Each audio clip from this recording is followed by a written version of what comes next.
안녕하세요. 사연을 부탁해입니다. 오늘의 사연을 소개하겠습니다. 제 삶은 평범하지 않았습니다. 오래전 아빠가 돌아가신 뒤 엄마는 저를 할머니 댁에 맡기고 연락을 끊어버렸거든요. 그때부터 저는 할머니 할아버지와 함께 살게 되었지만 두 분은 제게 부모님 이상의 사랑을 주셨습니다. 하지만 제가 대학에 들어가고 얼마 뒤 할아버지께서 세상을 떠나셨습니다. 대학을 졸업해서 두 분을 편히 모실 생각뿐이었던 제게는 청천벽력과도 같은 일이었기에 한동안 할머니와 힘겨운 시간을 보내야만 했어요. 할아버지의 빈자리를 느낄 때마다 죄송스러움과 고마움이 마음 한구석에 자리 잡곤 했으니까요. 그나마 다행이었던 것은 대학을 졸업하고 바로 취업에 성공했습니다. 할머니를 모시고 작은 집에서 함께 살며 소소한 행복을 느꼈는데요. 고생만 하시던 할머니를 편히 모시고 산다는 것 자체만으로 그저 감사할 뿐이었습니다. 그러던 중 지금의 남편을 만나게 되었어요.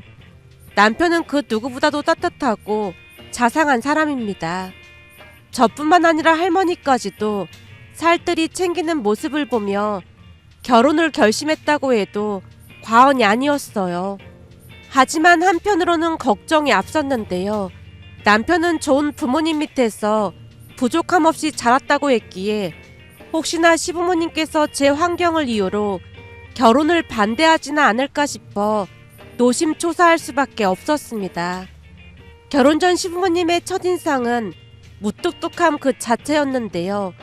말수도 별로 없으셨고 제게 궁금한 것이 전혀 없다는 듯 아무런 질문도 하지 않았거든요. 그런 시부모님을 보며 걱정이 될 수밖에 없었기에 첫 인사를 드리고 온 며칠 뒤 남편에게 물었습니다. 진우씨, 어머님 아버님 두 분 다 나 마음에 안 들어 하시는 거지? 그게 무슨 소리야? 인사드리러 간 날 두 분 표정을 보니까 내가 마음에 안 드시는 것 같아서 걱정이 되더라고. 하긴 내 조건을 마음에 들어하면 그게 이상한 거지. 저도 모르게 위축이 된 채 고개를 푹 숙이고 말았는데요. 남편이 웃으며 대답했습니다. 우리 부모님 원래 무뚝뚝하시니까 걱정할 거 없어. 우리 누나네가 지금 미국에 있다고 했잖아. 근데 1년에 한두 번 들어오거든. 그럼 일반적인 부모님이라면 엄청 반기고 그러실 거 아니야. 오랜만에 보는데 그렇겠지. 남편 말에 집중하며 고개를 끄덕이자 남편이 말을 이어갔습니다. 근데 우리 부모님은 왔니? 이게 전부야. 오죽하면 매형이 서운하다는 말까지 했겠어. 근데 참 재미있는 게 누나네가 오면 같이 여행도 다니면서 사진도 찍고 그러거든. 그러다 누나네가 미국으로 들어가면 계속 사진 보면서 그리워하신다니까. 표현이 서툴러서 그런 것뿐이지 하영이 네가 마음에 안 들어서 그런 건 아니니까 너무 신경 쓰지 마. 정말? 난 혹시나 내가 자라온 배경환경 때문에 두 분이 마음에 안 들어 하실까봐 걱정 많이 했거든. 우리 부모님 그런 분들 아니거든. 마음에 안 들어 했으면 결혼 반대한다고 뭐라고 하셨겠지. 그치만 아무 말도 없으신 거 보니까 통과란 뜻이야. 우리 부모님이 무뚝뚝하긴 하시지만 정이 없는 분들은 아니거든. 제 눈빛이 불안해 보였던 것인지 남편이 자세히 설명해줬습니다. 그 말을 듣고 그제서야 비로소 안심이 되었어요. 그 뒤 상견례를 하고 결혼식을 며칠 앞둔 어느 날 시누이가 미국에서 왔다는 말을 듣고 함께 식사를 하게 되었는데요. 시누이도 남편만큼이나 좋은 분이었습니다. 식사를 하는 내내 얼굴에 미소가 가득했어요. 올케, 앞으로 잘 부탁해요. 형님, 말 놓으세요. 그럼 그럴까? 진우가 부족한 점이 좀 많긴 하지만 올케가 잘 데리고 살아줘. 아니에요. 제가 많이 부족한걸요. 내가 딱 보니 우리 진우가 부족해 보이는데 뭐. 앞으로 잘 부탁해. 우리 부모님은 워낙 무뚝뚝하신 분들이라 자주 찾지도 않고 전화도 자주 안 하실 거야. 근데 그게 관심이 없어서라기보다는 표현이 서툴러서 그런 거니까 오해는 하지 말고. 네, 알겠습니다. 제가 앞으로 잘 챙길게요. 아니야. 챙기는 건 진우가 하는 게 맞는 거지. 사실 우리 남편도 처음에는 우리 부모님을 많이 불편해 했었는데 요즘은 오히려 편하다고 하더라고. 그러니까 올케도 시간이 좀 필요할 거야. 우리 부모님이 조금 무뚝뚝해도 오해하지 말고 잘 좀 부탁할게. 신우이의 따뜻한 말에 마음이 놓였습니다. 그 뒤 우리는 결혼을 했습니다. 물론 할머니 할아버지가 사랑으로 키워주시긴 했지만 부모님의 사랑을 받지 못했다 보니 마음 한구석이 늘 허전할 수밖에 없었는데요. 그러다 보니 저도 모르게 시부모님께 사랑을 갈구하게 되었습니다. 저만 잘하면 시부모님이 딸처럼 예뻐해 줄 것이라 굳게 믿고 있었거든요. 하지만 그 부분으로 인해 시부모님과 갈등이 생기리라고는 전혀 예상치 못했는데요. 두 분이 워낙 무뚝뚝하시다 보니 제가 가까이 다가가는 것을 처음에는 부담스러워 하셨어요. 첫 번째 사건은 신혼여행을 다녀오면서 면세점에서 두 분께 드릴 선물을 사왔지만 시어머님이 못마땅한 표정으로 말씀하셨습니다. 앞으로 애도 낳고 하려면 돈을 아껴 쓸 생각을 해야지. 이렇게 돈을 쓰고 다니면 되겠니? 앞으로는 아껴 쓰도록 해라. 아, 네, 알겠습니다. 시어머님 표정이 어찌나 싸늘해 보이던지 서운한 마음마저 들었기에 눈치만 살피다 집에 돌아왔는데요. 남편이 미안한 듯 말을 꺼냈습니다. 엄마 말투가 원래 좀 그래. 그러니까 이해해줘. 아니야. 어머님 말씀이 맞는 것 같아. 난 괜찮으니까 신경 쓰지 마. 시어머님 말투가 쌀쌀맞긴 했지만 남편 말처럼 원래 성격이 그렇다고 생각하며 넘기기로 했어요. 그러던 어느 날은 남편이 출장을 갔습니다. 집에서 혼자 밥 먹을 생각을 하다가 시부모님과 같이 식사를 하면 좋겠다는 생각에 시어머님이 좋아하신다는 고구마 케이크를 사서 시댁으로 향했어요. 저를 보자마자 시어머님이 물었습니다. 아니 네가 웬일이니? 어머님, 그이 출장 가서 어머님 아버님이랑 같이 식사하려고 왔어요. 저번에 형님한테 물어보니까 어머님이 고구마 케이크 좋아하신다고 해서 사왔어요. 식사하고 같이 드세요. 피곤할 텐데 뭐하러 왔어? 그냥 집에서 편히 쉬지. 저도 혼자 밥 먹기 싫어서요. 혼자는 왜 혼자야? 할머님이랑 같이 식사하면 되지. 할머니가 너무 자주 오지 말라고 화내셨거든요. 화를 내시다니?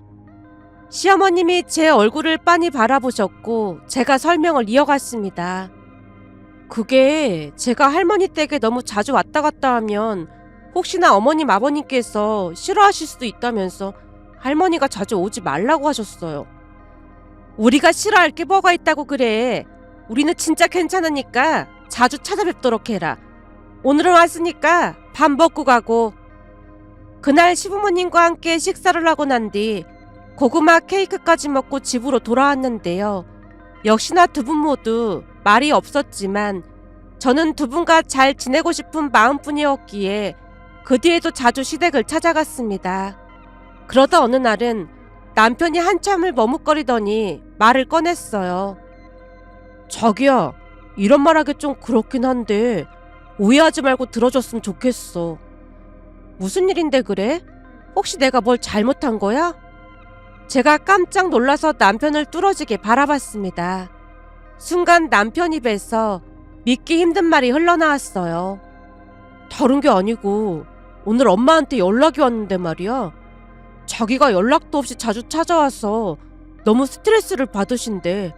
그래서 말인데 앞으로는 자주 찾아가지 말고 갈 일 있으면 나랑 같이 가자.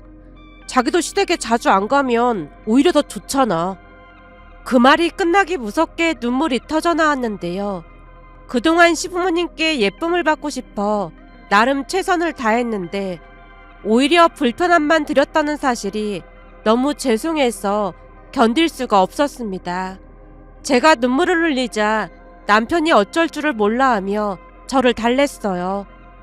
자기야, 별일도 아닌데 왜 울고 그래? 난 어머님 아버님이랑 잘 지내고 싶어서 그런 건데 오히려 불편하셨다고 하니까 너무 죄송해서 그래. 남편이 저를 진정시키려는 듯 부드러운 목소리로 말했습니다. 그게 아무래도 엄마 입장에서는 자기를 손님이라고 생각하다 보니까 갑자기 찾아오면 불편하셨을 것 같아. 혹시나 올 거면 전화를 먼저 하고 왔으면 좋겠다고 하시더라고. 입장 바꿔서 우리 집에 엄마가 그냥 막 찾아오시면 자기한테도 좀 부담스럽잖아. 앞으로는 미리 연락하고 오라는 뜻일 거야. 그러니까 오해는 하지 마. 제가 눈물을 닦으며 고개를 끄덕였습니다. 지금 돌이켜보면 시댁에 자주 오지 말라는 말씀이었는데 제가 정말 눈치가 없었다는 생각마저 든답니다. 하지만 그때 당시에는 예쁨을 받고 싶다는 마음이 간절했다 보니 시어머님께 연락을 드리고 계속 찾아갔어요.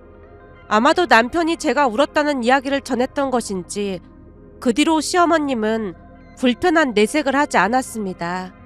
그렇게 시간이 흘러 시누이도 한국으로 돌아왔는데요. 어느 날은 시댁 가족들과 외식을 하러 갔고 식사가 거의 끝나갈 무렵 시어머님이 조심스럽게 말을 꺼내셨어요. 앞으로 같이 외식할 일이 많을 것 같아서 하는 말인데 금액을 정해놓고 하는 게 좋지 않을까 싶어. 그 말에 시누이가 고개를 갸웃하며 되물었습니다. 금액이라니? 시어머님이 잠시 망설이시더니 말을 이어갔어요. 외식할 때마다 매번 돈을 걷는 것도 좀 그렇잖아. 그래서 금액을 정해두자는 거야. 예를 들어 20만원 미만일 경우에는 첫째 니들이 계산하고 20만원에서 50만원 미만일 경우에는 우리가 하고 그리고 50만원 이상일 경우에는 둘째 니들이 계산하는 거지. 그 말을 듣자마자 남편이 눈살을 찌푸리며 물었어요. 그럼 우리가 너무 많이 내는 거잖아요. 왜 우리만 50만원씩 계산해야 하는 거예요? 순간 시어머님 표정이 굳더니 차갑게 입을 뗐습니다. 그냥 그러는 게 좋을 것 같으니까 더 이상 말하지 말자. 그 말투에 남편도 더 이상 묻지 못한 채 입을 다물었고 어색한 침묵만이 흘렀습니다.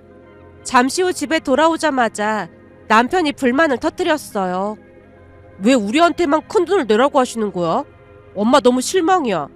평소에는 딸이랑 며느리 차별 안 하신다고 하더니만 오늘 보니까 엄마도 어쩔 수 없는 것 같더라고. 자기한테는 너무 미안해. 남편이 잔뜩 흥분해 있다 보니 제가 남편의 손을 가만히 잡으며 말했습니다. 그렇긴 한데 어머님께서 딱 잘라 말씀하시는 거 보니까 무슨 이유가 있는 게 아닐까 싶어. 괜히 긁어부스럼 만들지 말고 조용히 있는 게 나을 것 같아. 남편이 억울한 표정을 지으며 억지로 고개를 끄덕였습니다. 그런데 며칠 뒤 형님이 집에 찾아왔어요. 차를 마시며 이런저런 이야기를 나누다 자연스레 외식비 이야기가 나왔는데요. 그때 엄마가 외식 비용 이야기 꺼냈잖아. 혹시나 오해하고 있을까 싶어서 왔어.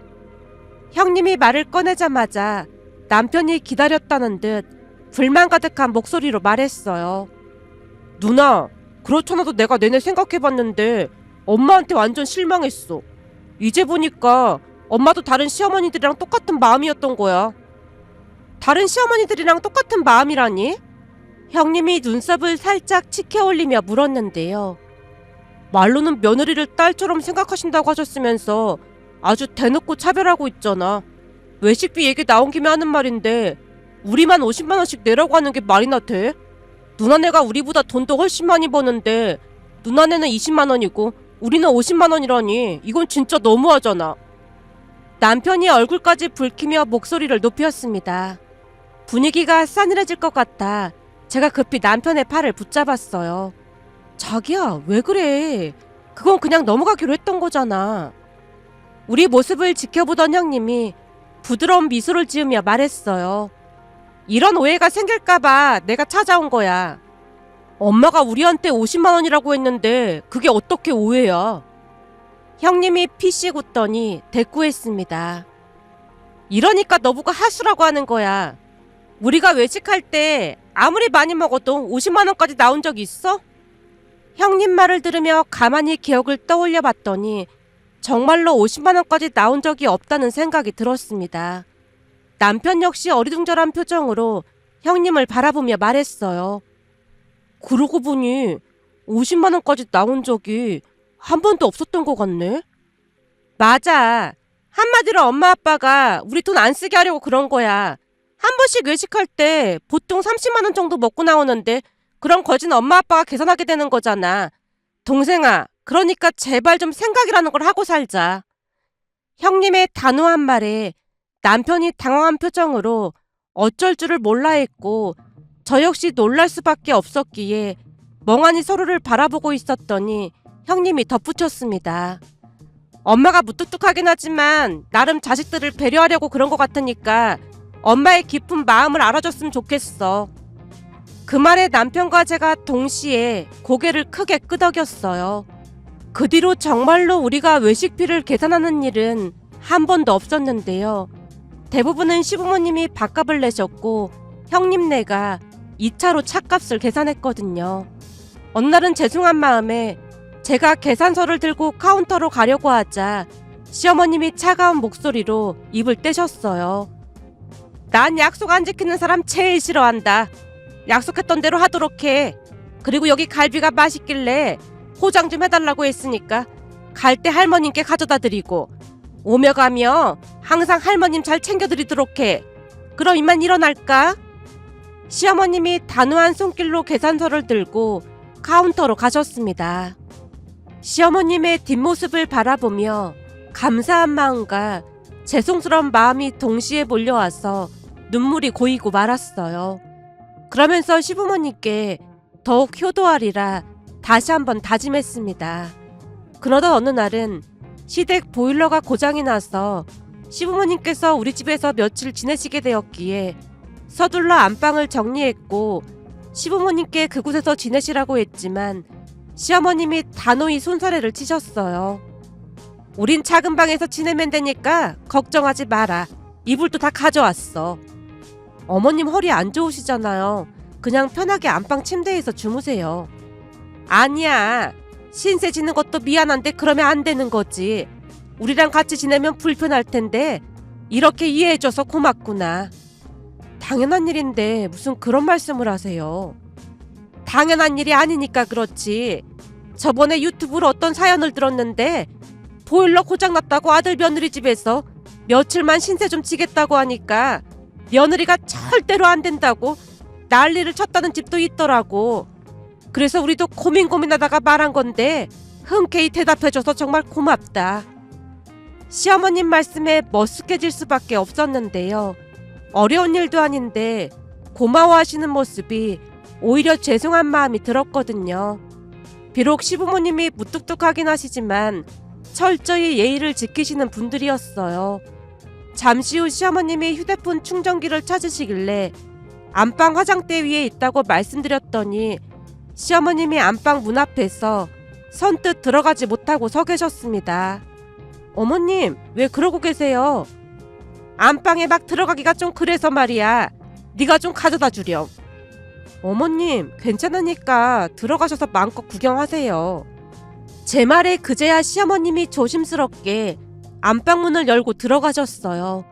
그 모습을 보며 문득 회사 선배의 이야기가 떠올랐는데요. 선배의 시어머니는 아들 며느리 집에 몰래 들어와 집안 구석구석을 뒤졌다가 큰 싸움이 났다고 했거든요. 하지만 시어머님은 마치 예의가 몸에 밴 분처럼 냉장고 문을 함부로 열어보거나 서랍장을 뒤지는 일도 전혀 없었습니다. 오히려 안방에 발을 들이기조차 조심스러워하는 모습을 보며 참으로 대단하시다는 생각마저 들었어요. 그렇게 우리는 서로 예의를 지키며 조금씩 가까워지고 있었는데요. 마음속의 거리도 어느새 좁혀져 가고 있었습니다. 그러던 어느 날은 시아버님이 교통사고로 다리를 다치셔서 병원에 계셨는데요. 퇴원을 하셨다는 말에 남편과 함께 시댁으로 향했어요. 가던 중 시어머님에게서 전화가 왔습니다. 예, 니들 지금 오는 중이니? 네, 지금 가고 있어요. 그럼 오다가 자주 가는 그 치킨집에서 치킨 좀 찾아올 수 있겠니? 네 시아버지가 퇴원하자마자 그 집 치킨을 먹고 싶다고 해서 내가 전화해놨으니까 가서 찾아오기만 하면 될 거야. 알겠어요. 제가 찾아갈게요. 치킨집에 도착해 문을 열고 들어섰더니 사장님이 반갑게 인사를 건넸습니다. 왔어요? 시아버지는 괜찮으신 거예요? 네, 재활치료를 조금 더 받으셔야 할 것 같긴 한데 많이 좋아지셨어요. 세댁은 참 복이 많은 사람이에요. 뜻밖의 말에 제가 얼떨결에 되물었습니다. 네? 그게 무슨 말씀이세요? 사장님이 잠시 미소를 짓더니 이야기를 꺼내기 시작했어요. 세댁은 잘 몰랐겠지만 혹시 세댁이 밤늦게 이 골목을 지나가는 날이면 세댁 시아버지가 여기 앉아있다가 뒤따라가셨어요. 제 뒤를 따라오셨다고요? 순간 가끔 급한 일이 있어 밤늦게 시댁에 갈 때면 시아버님이 일이 있다며 밖에서 들어오셨던 기억이 떠올랐습니다. 아버님이 왜 제 뒤를요? 이 골목이 밤에는 좀 어둡잖아요. 전에 여기서 술 취한 사람 때문에 사고가 난 적이 있었거든요. 그래서 시아버지가 걱정이 되신다며 기다리다가 거리를 두고 따라가더라니까요. 하루는 내가 그냥 같이 가면 되지 왜 그러냐고 물었더니 며느리가 불편해할까봐 그게 편하다고 하시더라고요. 참 무뚝뚝한 양반인데 자식들은 아주 끔찍히 생각하세요. 세댁, 세상에 저런 시부모 없으니까 잘하고 살아요. 시어머니도 세상에 그런 분이 없다고 할 정도로 정말 좋은 분이시잖아요. 사장님은 시어머님에 대한 이야기도 덧붙이셨습니다. 몇 년 전에 장사가 엄청 힘들었을 때가 있었어요. 그때 다들 어려운 시기였는데 세댁 시어머니가 일부러 치킨을 잔뜩 싸서 아는 사람들한테 나눠주시더라고요. 그것뿐만이 아니라 예전에 내가 혼자 애들 키우는 거 아시고는 오며 가며 반찬이랑 이것저것들도 챙겨주셨어요. 여자 혼자 장사한다고 다들 무시하기 바빴는데 두 분은 제게 은인이나 다름없는 분들이세요. 그런 좋은 분들 만난 것도 세댁 복인 거예요. 치킨집 사장님의 이야기를 들으며 마음 한구석이 뭉클해졌습니다. 시부모님은 제가 생각했던 것보다 훨씬 더 따뜻하고 깊은 마음을 가진 분들이었으니까요. 그날 이후 저는 시부모님께 더욱 잘하려고 노력했고 그렇게 우리는 더욱 가까운 사이가 되어갔습니다. 그러던 와중에 기쁜 소식이 찾아왔는데요. 임신을 하게 되었고 가족들 모두 진심으로 축하해줬습니다. 어느 날은 시어머님에게서 전화가 걸려왔어요. 얘, 입덧은 없는 거니? 입덧이 조금 있긴 한데 참을만 해요. 혹시 먹고 싶은 거 있으면 말하렴. 준비해 놓을 테니까. 저기 전이 먹고 싶어요. 전? 무슨 전? 그냥 동태전도 먹고 싶고 깻잎전도 먹고 싶고 전 종류가 다 먹고 싶어요. 알았다. 우리가 준비해 놓을 테니까 퇴근할 때 들리렴. 시부모님과 가까워진 덕분에 거리낌 없이 속마음을 전할 수 있었어요. 그렇게 퇴근 후 시댁에 도착했는데 뜻밖에도 할머니도 시댁에 와 계셨습니다. 사돈 어르신도 식사하셔야 하니까 같이 드시자고 했어. 전을 하다 보니까 너무 많이 했더라고. 얼른 와서 앉아라. 그날 저녁 시댁 식탁은 전으로 가득 찼는데요. 동태전, 깻잎전, 심지어 감자전까지 있었어요. 시부모님과 할머니는 막걸리를 마셨고 저는 오렌지 주스를 마시며 웃음꽃을 피웠습니다. 출산을 앞두고 시어머님이 육아도 도와줄 테니 걱정하지 말라는 말씀에 친정 엄마처럼 든든함을 느끼며 비록 다른 사연처럼 큰 사건은 없지만 이런 따뜻한 시부모님도 계시다고 여기저기 자랑하고 싶어 이렇게 글 남겨봅니다. 오늘의 사연은 여기까지였습니다.